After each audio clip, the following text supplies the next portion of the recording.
Hello പാകിസ്ഥാന് സുഖമല്ല എല്ലാവർക്കും. അപ്പോൾ ഞാനിന്ന് ഒരു ചെറിയൊരു വിഷയം പറയാനാണ് ഓൺ വോയിസ് വന്നിരിക്കുന്നത്. ഞാനിതുപോലെ സോഷ്യൽ മീഡിയയിൽ നടക്കുന്ന ഒരു സംഭവം എടുത്ത് സംസാരിക്കുന്ന ഒരു വ്യക്തിയല്ല. പക്ഷേ എനിക്കിത് പറയണമെന്ന് തോന്നിയതുകൊണ്ട് മാത്രമാണ് ഞാൻ വന്നത്. വേറൊന്നുമില്ല. ഇപ്പോൾ സോഷ്യൽ മീഡിയയിൽ ഇപ്പോൾ ചർച്ചാ വിഷയമായിരിക്കുന്ന ദീപക്കിൻ്റെ മരണത്തെക്കുറിച്ചാണ്. ദീപക്ക് മരിച്ചില്ലായിരുന്നു എങ്കിൽ നിങ്ങൾ എന്ത് പറയുമായിരുന്നു? ആ ഒരു പെൺകുട്ടിയുടെ കൂടെ നിൽക്കുമായിരുന്നു ഇല്ലേ? അപ്പോൾ ദീപക്ക് കുറ്റം ചെയ്തവനായിരിക്കും അല്ലേ? ഞാൻ പറഞ്ഞത് ശരിയല്ലേ? ഇപ്പോൾ ആ ഒരു പയ്യൻ അല്ലെങ്കിൽ ആ ഒരു വ്യക്തി മരണപ്പെട്ടു. അത് ഭയങ്കര ദുഃഖകരമായൊരു വാർത്തയാണ്.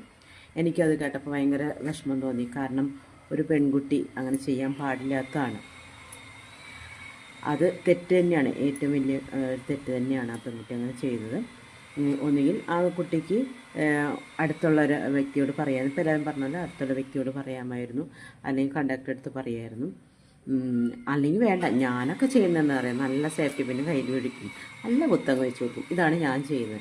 അപ്പോൾ അങ്ങനെ എന്തെങ്കിലുമൊക്കെ ചെയ്യാം അല്ലേ? അതെടുത്ത് പബ്ലിക്കായിട്ട് അത് എഡിറ്റ് ചെയ്ത് വീഡിയോ ഇട്ട് അത് ആ ഒരു അങ്ങനെ ഞാൻ പറയുകയാണെങ്കിൽ ആ നാട്ടിലുള്ള ആൾക്കാർ അല്ലെങ്കിൽ അവരുടെ ആ കടയുടമ ഇവരെല്ലാവരും പറയുന്ന ഒരേ ഒരു വാക്കാണ്, ദീപക്ക് നല്ലൊരു മനുഷ്യനാണ്, അങ്ങനെ ഒരു വൃത്തികെട്ട ഒരു ചിന്തയില്ലാത്ത ഒരാളാണ് എന്നാണ് പറയുന്നത്. എന്നിട്ടും ആ ഒരു വ്യക്തിനെ മനസ്സിലാക്കാതെ ആ ഒരു വ്യക്തിയുടെ വീഡിയോ എടുത്ത് ഇങ്ങനെ ഇട്ട് പബ്ലിക്കായിട്ട് ഇട്ട് കഴിയുമ്പോൾ പുള്ളിക്കാരന് മാനസികമായിട്ട് തളർന്നു.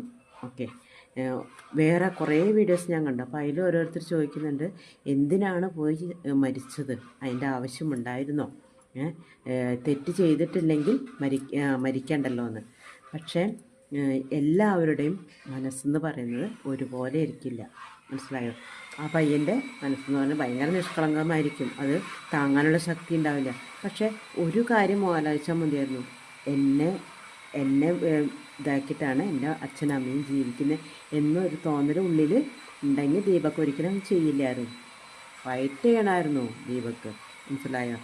അവൾക്കെതിരെ ഫൈറ്റ് ചെയ്ത് നിൽക്കണം, മറ്റുള്ളവരുടെ വാക്കുകൾ കേൾക്കണ്ടായിരുന്നു. പക്ഷേ ദീപക്ക് അത് ദീപക് ചെയ്ത് വലിയൊരു ചതി തന്നെയാണ്. പക്ഷെ ദീപക്ക് ഇന്ന് ജീവിച്ചിരിക്കുന്നുണ്ടെങ്കിൽ ഈ പറയുന്ന സോഷ്യൽ മീഡിയയിലെ ആളുകളെല്ലാം ദീപക്കിനെതിരെ തിരിയുമായിരുന്നു. കാരണം പെണ്ണ് എന്നൊരു വാക്ക്, ഈ പെണ്ണ് എന്ന വാക്ക് പറയുമ്പോൾ പെണ്ണിന് എന്തും ചെയ്യാം എന്നുള്ള